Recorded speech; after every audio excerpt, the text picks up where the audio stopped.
I was under a Ford pickup wrench in hand oil dripping onto my forearms when my phone buzzed on the garage floor. The name on the screen made me freeze. Trevor. My brother. We had not spoken in 3 years, not since his wedding, not since he made it crystal clear what he thought of my work. His voice on the other end sounded shaky, desperate even. He needed to see me. Urgent, he said. I wiped my hands on a rag, staring at that cracked phone screen, and felt something cold settle in my gut. The last time we talked face to face, he had introduced me to his wife's family as the guy who gets his hands dirty for a living, laughing like it was the punchline to a joke. I should have known better.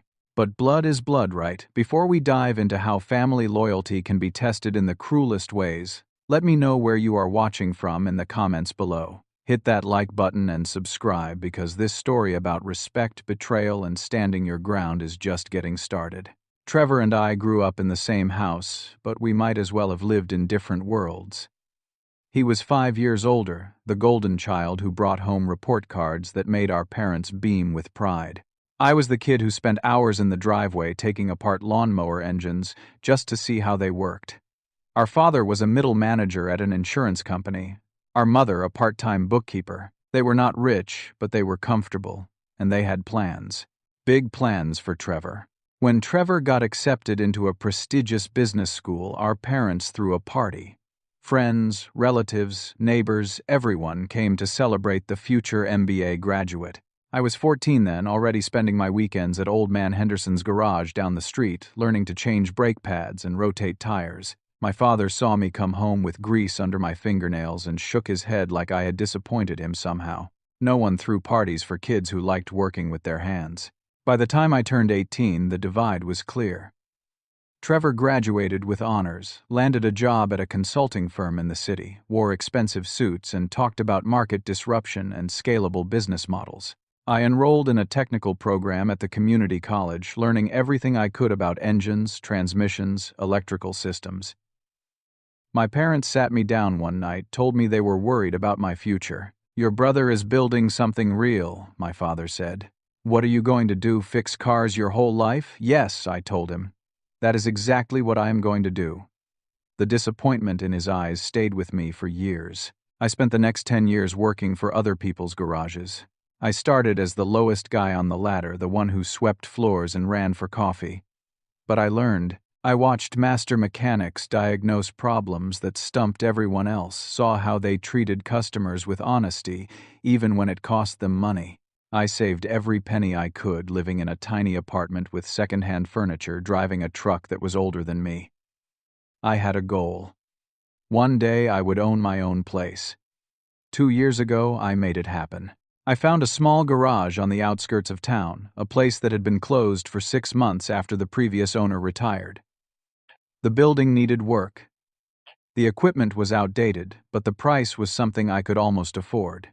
I emptied my savings, took out a small business loan, and signed the papers with hands that shook from excitement and terror. I painted the sign myself. Larry's Auto Repair. Simple, honest, mine. The first year was brutal. I worked 6 days a week, 10 to 12 hours a day. I did everything myself because I could not afford to hire help. I changed oil, replaced transmissions, fixed electrical problems, patched rust, rebuilt engines. I slept in the office some nights because I was too exhausted to drive home. But slowly word spread. People appreciated that I did not try to sell them services they did not need, that my prices were fair, that I stood behind my work. By the second year, I was making enough to pay my bills and even put a little away for new equipment. My parents never came to see the garage. Not once. They never asked how business was going, never acknowledged that I had built something from nothing. But when Trevor sent out invitations to his wedding 3 years ago, they made sure I knew I was expected to attend. The wedding was everything you would expect from someone marrying into money. A resort in the mountains, 200 guests, flowers that probably cost more than my monthly mortgage payment. I showed up in my only suit, a dark blue one I had bought 5 years earlier for a funeral. It still fit barely, but it was clearly not the designer brand everyone else was wearing. I felt out of place the moment I walked in. Diane, Trevor's bride, came from old money. Her family owned a chain of hotels across 3 states. She was beautiful in that polished way that came from expensive salons and personal trainers. During the reception, she made her way around the room, introducing herself to guests. When she got to me, she smiled that practiced smile and asked what I did for a living.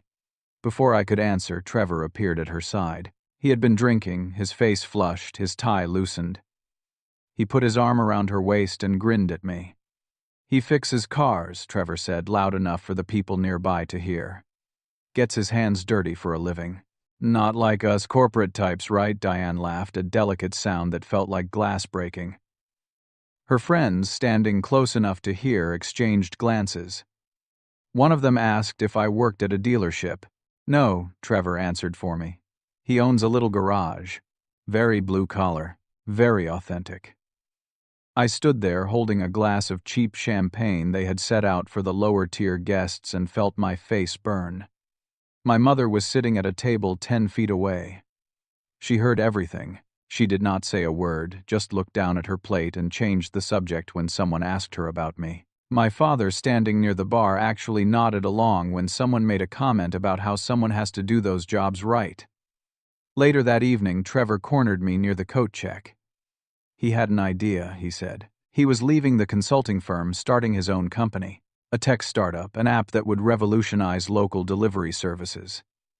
He had investors interested, big plans, momentum. He wanted to know if I would invest, get in on the ground floor. How much, I asked. $20,000 to start, he said. Maybe more later. I told him I did not have that kind of money.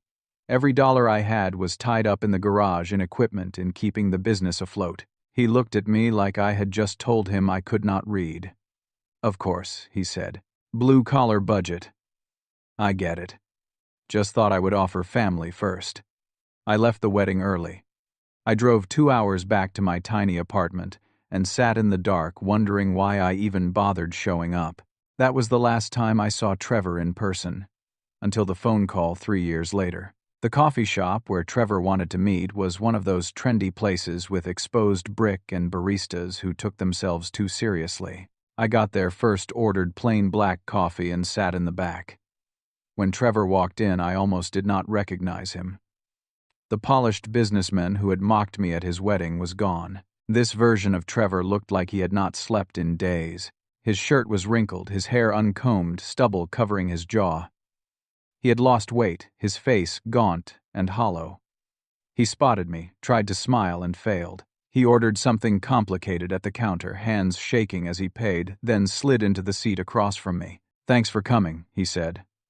I waited. He took a long breath, staring into his coffee like it held answers. "The startup," he said. "It did not work out." That was putting it mildly, I would learn. He talked for 20 minutes straight, words tumbling over each other. The app had launched with fanfare. They had spent millions on development, marketing, office space downtown. They hired 15 employees, signed contracts with vendors, promised investors they would disrupt the entire delivery industry. But the big companies already had the market locked down. No one wanted another app. Users did not download it. The ones who did never came back. Revenue projections fell apart. Investors started asking hard questions. Trevor had burned through $2 million in 18 months. The money was gone. The company was hemorrhaging debt. Employees quit when paychecks started bouncing. The landlord was threatening to lock them out of the office. Vendors were sending lawyers. And Diane, his wife, had filed for divorce. Her family had pulled their financial support the moment they realized the company was sinking. She wanted out before his failure tainted her reputation. "I am sorry," I said, and meant it. He looked up at me, eyes red-rimmed. "I need your help, Larry." There it was. He needed $50,000. "Just enough to keep the company alive," he said. "To make payroll for 1 more month, to keep the lights on, to give him time to find new investors. He would pay me back as soon as things turned around." He promised. I set my coffee down carefully. "Trevor, I do not have $50,000 lying around. The garage is doing okay, but I just bought new equipment. I am saving to hire another mechanic. Every dollar is accounted for." His face hardened. "You own a business," he said. You can get a loan. I already have a loan, I told him. I am paying it down. I cannot take on more debt for something this risky. The word risky made him flinch. This is my life, Larry. Everything I built. You built it on investor money, I said, keeping my voice level. That is the risk you took. I built my garage with my own hands, my own sweat. I cannot throw that away. He leaned back, crossing his arms. So that is it. Your brother is drowning, and you are just going to watch. I am not watching you drown, I said. I am telling you I cannot be your life raft. There is a difference. He stood up abruptly, chair scraping against the floor. I should have known, he said. You never understood what it takes to build something real. He left, without another word. I sat there for a long time, staring at the coffee going cold in front of me, wondering if I had just made a terrible mistake. 3 days later, my father called. His voice had that tone I remembered from childhood, the one that meant I was in trouble. We need to talk about your brother, he said. He told us you refused to help him. I explained the situation calmly. I did not have the money. The garage was stable but not flush with cash. I could not risk everything I had built on a failing startup. My father cut me off. Your mother and I think you should sell the garage. The words hit me like a physical blow. What? Sell the garage, he repeated. Use the money to help Trevor. He needs it more than you need that place. I could not speak for a moment. Dad, that garage is my livelihood. It is everything I have worked for. Trevor has a future, my father said. He has potential. He went to a top school, he has connections, he knows how to operate in the business world. You can always find another job as a mechanic, work for someone else. But Trevor, he needs this chance. My mother got on the line, her voice thick with tears. Please, Larry, she said. Trevor has always looked out for you. When you were little, he protected you at school, helped you with homework. Now he needs you. This is what family does. I tried to explain again. Selling the garage would destroy me financially. I had invested everything. My credit was tied up in loans. If I sold now, I would barely break even after paying off debts. I would have nothing. You would have enough to save your brother, my father said. And what about me? I asked. What about my life? The silence on the other end was answer enough. You can find another garage to work at, my mother finally said. You are good with your hands. Someone will hire you. But Trevor, this is his dream, his whole career. You cannot let him lose everything. He already lost everything, I said quietly. That is not my fault. You are being selfish, my father said, voice rising. We raised you better than this. Family takes care of family. If you do not help your brother, do not bother calling us again. He hung up. I stood in my garage phone in my shaking hand, surrounded by the tools I had collected over 15 years, the equipment I had sacrificed for the business I had built from nothing. They wanted me to give it all up. For Trevor, the same Trevor who had mocked my work, belittled my choices, made me feel small in front of strangers. The phone rang again, and again, and again. My mother called every day for a week. She cried, begged, told me I was breaking her heart. My father sent long emails listing every reason I owed this to Trevor, every moment from childhood where he had been the big brother, as if that erased the years of condescension. Trevor himself sent text messages, short and bitter. I always knew you were selfish, one said. Hope your garage keeps you warm at night, said another. Then the relatives started. Aunts, uncles, cousins I had not spoken to in years suddenly had opinions. They called, sent messages, left voicemails.